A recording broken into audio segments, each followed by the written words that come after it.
ఇక శ్రీకాకుళం జిల్లాకు సంబంధించిన వార్త ఇది. శ్రీకాకుళం జిల్లాలో వేల ఎకరాలను తడుపుతూ లక్షలాది మంది దాహార్తిని తీర్చే నదుల్లో ముఖ్యమైన నది నాగావళి. అలాంటి నది ఇప్పుడు కాలుష్య కోరల్లో చిక్కుకుంది. జనం ఆరోగ్యాలకు సవాల్ విసురుతోంది. నది కలుషితమైన నీటిని తాగు నీటిగా సప్లై చేయడానికి కారణం ఏంటి? అసలు నాగావళి నది ఎలా కాలుష్యం అవుతుందో బిగ్ టీవీ గ్రౌండ్ రిపోర్ట్లో ఇప్పుడు చూద్దాం.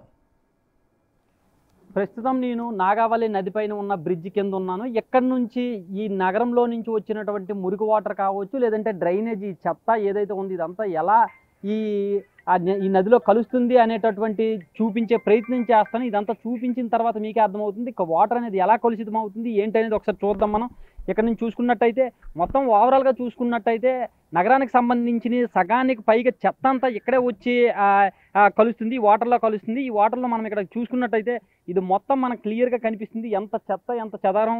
మొత్తం మురికి వాటర్ మొత్తం నగరంలో ఉండేటటువంటి డ్రైనేజ్ మొత్తం ప్రజలు వాడేటటువంటి ఇళ్లలో నుంచి వచ్చేటటువంటి ఈ డ్రైనేజ్ ఏదైతే ఉందో అదంతా కూడా ఇందులో కలుస్తుంది. మనం ఒకసారి ఇక్కడ చూడొచ్చు ఈ బాటిల్స్ కావచ్చు, ఈ చెత్త కావచ్చు, ఈ చెదారం ఇదంతా ఆ వాటర్ ఇదంతా చూసుకున్నట్టయితే ఎంతగా ఎంత మురికి ఎంత చండాలంగా ఉందనేది మనం క్లియర్గా అర్థం చేసుకోవచ్చు. ఓవరాల్గా ఇక్కడికి ఆ బ్రిడ్జ్ ఏదైతే ఉందో ఆ బ్రిడ్జ్ కింద నుంచి ఆ బ్రిడ్జ్ పక్క నుంచి మేము ఇక్కడికి రావడానికి చాలా శ్రమించాల్సి వచ్చింది. ఎందుకంటే ఈ పక్కనే శ్మశానం ఉంది. ఆ శ్మశానంని దాటుకుని ఆ శ్మశానంలో నుంచి అలా కిందకి ఈ నదిని చేరుకోవడం కోసం ఈ వాటర్ ఉన్న దగ్గర ఇక్కడికి చేరుకోవడం కోసం చేరుకునే ప్రయత్నంలో భాగంగా మేము ఈ శ్మశానం ఏదైతే ఉందో దాన్ని దాటుకుంటూ వచ్చాము. ఆ శ్మశానంలో జంతు కళేబరాలతో పాటు చెత్త చెదారం మొత్తం ఇక్కడ ఉండేటటువంటి మొత్తం డ్రైనేజ్ చెత్త మొత్తం ఇక్కడే కనిపిస్తుంది. ఇదంతా దాటుకుంటూ వచ్చేటప్పుడు ఒక 1/2 కిలోమీటర్ డిస్టెన్స్ మేము నడుచుకుంటూ వచ్చాము. ఈ 1/2 కిలోమీటర్లో అక్కడి నుంచి ఇక్కడికి రావడానికి కూడా చాలా అంటే ఆ స్మెల్ ఏదైతే ఉందో ఆ స్మెల్ భరించలేనంత ఆ స్మెల్ అది దాన్ని దాటుకుంటూ వచ్చేసరికి చాలా ఇబ్బందికరంగా ఉంది.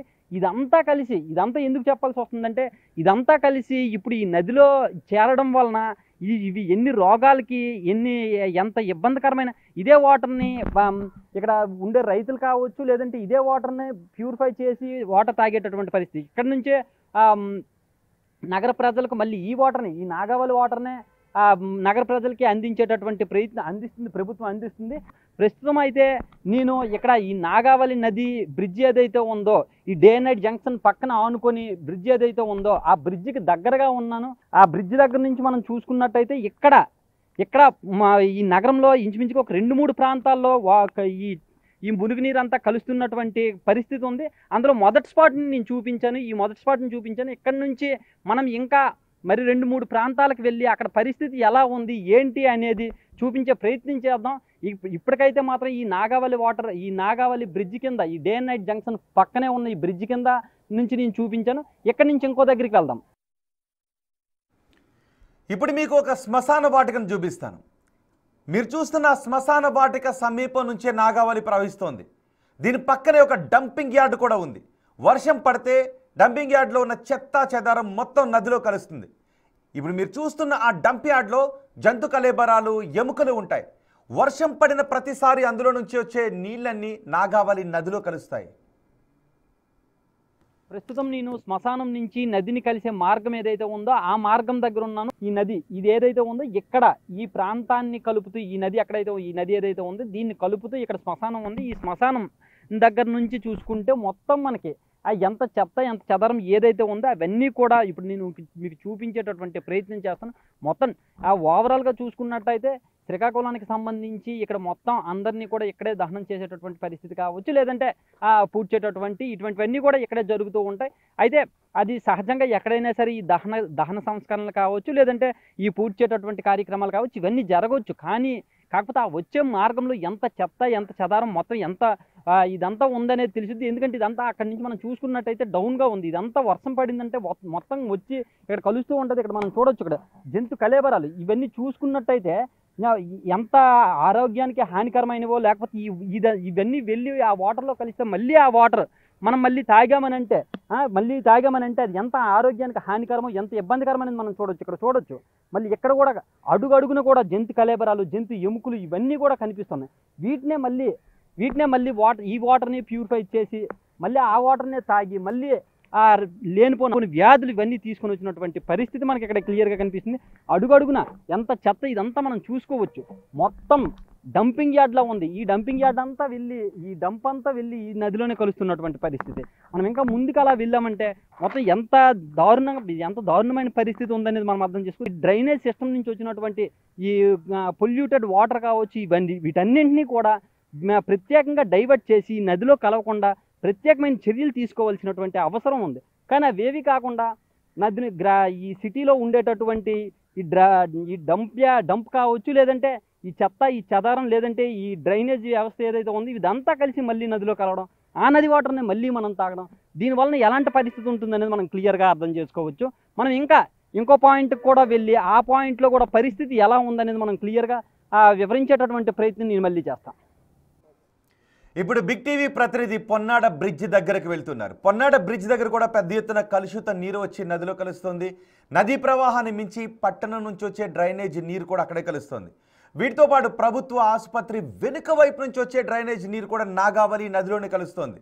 ఇలా కలుషిత నీరు కలిసిన నీటిని మళ్ళీ ప్రజలకు తాగునీటిగా సప్లై చేస్తూ ఉండటమే ఇప్పుడు ఆందోళన కలిగిస్తుంది.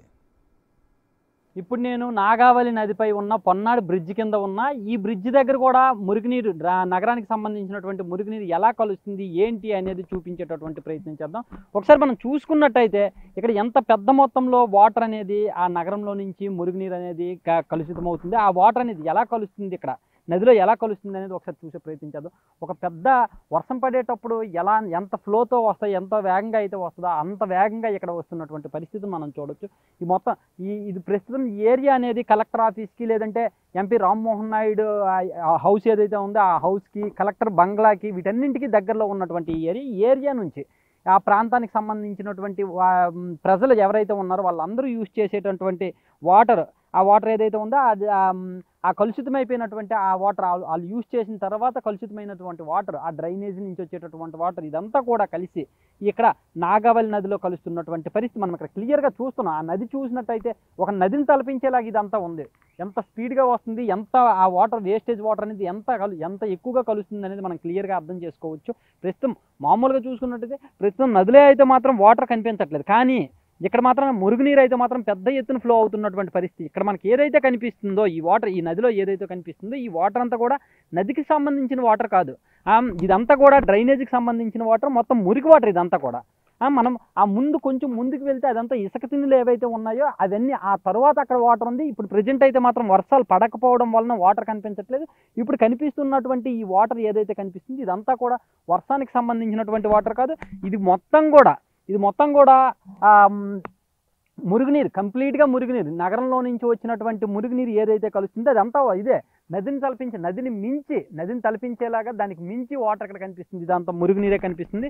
ఇదంతా వచ్చి ఇక్కడ కలుస్తుంది. ఈ వాటర్ ఏదైతే ఉందో ఈ వాటర్ కొంచెం దూరంగా ఉండేటటువంటి పంట పొలాలకు కావచ్చు, లేదంటే మళ్ళీ నగరంలో ఉండేటటువంటి ప్రజలకు కావచ్చు, ఇదే వాటర్ మళ్ళీ సాగునీటికి వీటన్నిటికీ ఉపయోగించేటటువంటి పరిస్థితులు ఎక్కడైతే ఉన్నాయి వీటన్నింటినీ మనం చూసాం. కాబట్టి ఇప్పుడు ఎక్కడి నుంచి వాటర్ ప్యూరిఫై సెంటర్ ఏదైతే ఉందో అక్కడ కూడా వెళ్ళేటటువంటి ప్రయత్నం చేద్దాం. ఇప్పుడైతే మాత్రం ఎంత మురికి వాటర్ ఇక్కడ కనిపిస్తుందో, ఎంత మురికి వాటర్ ఇక్కడ మొత్తం నదిలో కలుస్తుంది అనేది చూసాం. నెక్స్ట్ ఇదే వాటర్ని అక్కడ ఆ వాటర్ని ఎలా ప్యూరిఫై చేస్తున్నారు అనేది కూడా మనం ఒకసారి తెలుసుకునే ప్రయత్నం చేద్దాం. ప్రభుత్వ ఆసుపత్రికి దగ్గరలోనే శ్రీకాకుళం ప్రజలకు తాగునీటిని సప్లై చేసే వాటర్ ట్యాంక్ ఉంది. ఇక్కడే నాగావళి నది నీటిని ప్యూరిఫై చేసి సప్లై చేస్తారు. అయితే ఇక్కడ ప్యూరిఫైకి బదులుగా ఫిల్టరింగ్ మాత్రమే జరుగుతుందని అంటున్నారు. అందువల్ల నీటిలోని మలినాలు పూర్తిగా ఫిల్టర్ అయ్యే పరిస్థితి లేదు. మనం శ్రీకాకుళంలోని వాటర్ ప్యూరిఫైర్ కేంద్రం దగ్గర ఉన్నాం. ఎక్కడి నుంచే శ్రీకాకుళంలో ఇలాంటి స్పాట్స్ ఇంకా కొన్ని ఉన్నాయి. ఇలాంటి స్పాట్స్ దగ్గర నుంచి వాటర్ ప్యూరిఫై చేసి నగరంలోని మిగతా ప్రజలు ఎవరైతే ఉన్నారో వాళ్ళందరికీ కూడా పంపిస్తూ ఉంటారు. ఒకసారి మనం చూసుకున్నట్టయితే ఈ కేంద్రం ఏదైతే ఉందో ఇలాంటి చాలా స్పాట్స్ ఉంటాయి. ఇక్కడి నుంచే వాటర్ ప్యూరిఫై చేస్తూ ఉంటారు. మొత్తం శ్రీకాకుళంలో టౌన్లో మొత్తం 2 లక్షల సుమారుగా 2011 జనాభా లెక్కల ప్రకారం 1,64,000 మంది ఉండేవారు ప్రజలు. అయితే ఇప్పటికీ అది సుమారుగా ఒక 2 లక్షల వరకు చేరే అవకాశం ఉంటుంది, రఫ్గా ఆ సంఖ్య ఉంటుంది. అయితే వీళ్ళందరికీ కూడా ఇలాంటి స్పాట్స్ నుంచే వాటర్ వెళ్తూ ఉంటుంది. ఇక్కడి నుంచి వాటర్ ప్యూరిఫై చేసి పంపిస్తూ ఉంటారు. అయితే ఇక్కడ మనం చూసుకున్నట్టయితే ఆ వాటర్ ప్యూరిఫై కేంద్రం ఏదైతే ఉందో దాన్ని దాటుకున్న తర్వాత ఆ బ్యాక్ సైడ్ ఏదైతే ఉందో అదే ఇక్కడ నాగావళి నది. ఆ నాగావళి నది నుంచి వాటర్ తీసుకొని ఇక్కడ ప్యూరిఫై చేస్తూ ఉండేటటువంటి పరిస్థితి ఉంటుంది. అయితే ఇక్కడ ప్రధాన సమస్య ఏంటంటే మనం చూసుకున్నట్టయితే మనం ముందుగా చెప్పినట్టు ఈ నదిలో చాలా డ్రైనేజ్ కావచ్చు, లేదంటే ఆ జంతు కళేబరాలు కావచ్చు, ఇవన్నీ కూడా కలిసేటటువంటి పరిస్థితిని మనం చూస్తున్నాం. ఆ వాటర్ని తీసుకొని వచ్చి ఎక్కడ ప్యూరిఫై చేసి ఇక్కడి నుంచి వాటర్ని పంపిస్తూ ఉంటారు. అయితే నిజంగా మామూలుగా వాటర్ ప్యూరిఫై చేసేటప్పుడు నదికి సంబంధించి నది ఫ్లో అవుతున్నటువంటి ఆ వాటర్ని తీసుకొని మామూలుగా ప్యూరిఫై చేస్తారు. బ్లీచింగ్ కావచ్చు, లేదంటే క్లోరినేషన్ చేసి వీటన్నింటినీ వాటర్ని పంపిస్తూ ఉండేటటువంటి పరిస్థితిని చూస్తాం. కానీ ఇక్కడ పరిస్థితి అయితే మాత్రం చాలా దారుణంగా ఉంది. ఎందుకంటే జంతు కళేబరాలు కావచ్చు, డ్రైనేజ్ కావచ్చు, ఇవన్నీ కూడా నదిలో కలిసిన తర్వాత దీన్ని శుద్ధి చేసి మొత్తం కంప్లీట్గా పొల్యూట్ అయిపోయిన వాటర్ని ఇక్కడ శుద్ధి చేసేటటువంటి అవకాశం ఉంటుందా అనేది అనుమానమే. ఎందుకంటే వాటర్ ఏదైతే ఉందో ఆ వాటర్ నుంచి, ఈ ఫ్లో అయ్యే వాటర్ నుంచి సూక్ష్మజీవులు కావచ్చు, లేదంటే చిన్న చిన్న మలినాలు కావచ్చు, ఇవన్నీ కూడా పోయేటటువంటి వీటిని లేకుండా ఫిల్టర్ చేసి నార్మల్గా పంపిస్తూ ఉంటారు. కానీ డ్రైనేజ్ నుంచి వచ్చిన చెత్త కావచ్చు, చెదారం కావచ్చు, లేదంటే జంతు కళేబరాలు కావచ్చు, వీటన్నింటినీ కూడా ప్యూరిఫై చేసేటటువంటి సిస్టమ్ వచ్చిందా అంటే ఖచ్చితంగా అనుమానమే. ఎందుకంటే అలాంటి పరిస్థితి ఇప్పటివరకు అయితే మాత్రం లేదు. కాబట్టి మనం ఇక్కడి నుంచి నిజంగానే కంప్లీట్గా ప్రజలకి ఎటువంటి ఇబ్బంది లేకుండా, ప్రజల అనారోగ్యాలకు ఎటువంటి ఇబ్బంది లేకుండా చేసేటటువంటి ప్యూరిఫికేషన్ జరుగుతుందా అంటే ఖచ్చితంగా మనం అవును అని చెప్పలేని పరిస్థితి. నగరం నుంచి వచ్చేటటువంటి డ్రైనేజ్ కావచ్చు, లేదంటే అక్కడ శ్మశానం దగ్గర జంతు కళేబరాలు ఇవన్నీ ఉన్నాయి కాబట్టి వాటన్నింటినీ కూడా నదిలో కలవకుండా చూసినప్పుడు మాత్రమే నగర ప్రజలకి మంచి వాటర్ అందించగలిగేటటువంటి అవకాశం ఉంటుంది. కెమెరామెన్ నాగరాజుతో సన్ముఖ్, బిగ్ టీవీ, శ్రీకాకుళం నుంచి. నిజానికి నదులకు ఆనుకొని ఉన్న పట్టణాల్లోని డ్రైనేజీ నీటిని నదుల్లోకి వదలడం నిబంధనలకు విరుద్ధం. కానీ శ్రీకాకుళం జిల్లాలోని డ్రైనేజ్ వాటర్ అంతా నాగావళి నదిలోనే కలుస్తోంది. డ్రైనేజ్ నీరు నదిలో కలవకుండా వాటిని డైవర్ట్ చేయడానికి కొన్ని ప్రతిపాదనలు సిద్ధమైనట్టుగా శ్రీకాకుళం మున్సిపల్ కమిషనర్ చెప్తున్నారు. శ్రీకాకుళం నగరపాలక సంస్థ పరిధిలో ఉండే డ్రైనేజ్ సిస్టమ్ అంతా కూడా మనకి గతంలో దాన్ని ఎస్టీపీ కింద మనకి శాంక్షన్ అయ్యడం జరిగింది.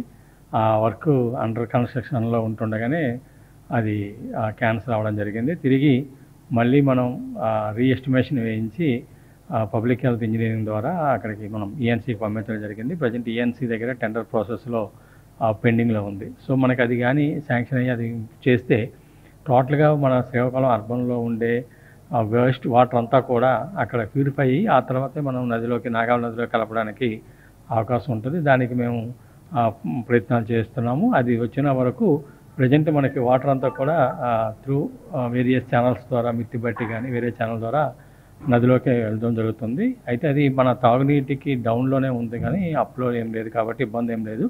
అయితే అదేవిధంగా ఇప్పుడు ఎస్టీపీ ఏదైతే గవర్నమెంట్ శాంక్షన్ చేసి ఉందో అది ఇమీడియట్గా మనం టెండర్ ప్రాసెస్ అవగానే ఈఎన్సీ దగ్గర పెండెన్సీ ఉంది, అది రాగానే అది కంప్లీట్గా మనం కన్స్ట్రక్షన్ చేస్తే ఈ ఏదైతే డ్రైన్ వాటర్ అంతా కూడా మనం మళ్ళీ ఒకసారి ట్రీట్ చేసుకోవడం అవకాశం ఉంటుంది. ఖచ్చితంగా అది త్వరలోనే జరగడానికి మేము ఆల్రెడీ ప్రపోజల్స్ అన్ని సబ్మిట్ చేస్తాం. ఈఎన్సీ నుంచి ఏప్రిల్ రాగానే వర్క్ స్టార్ట్ చేయడం జరుగుతుంది.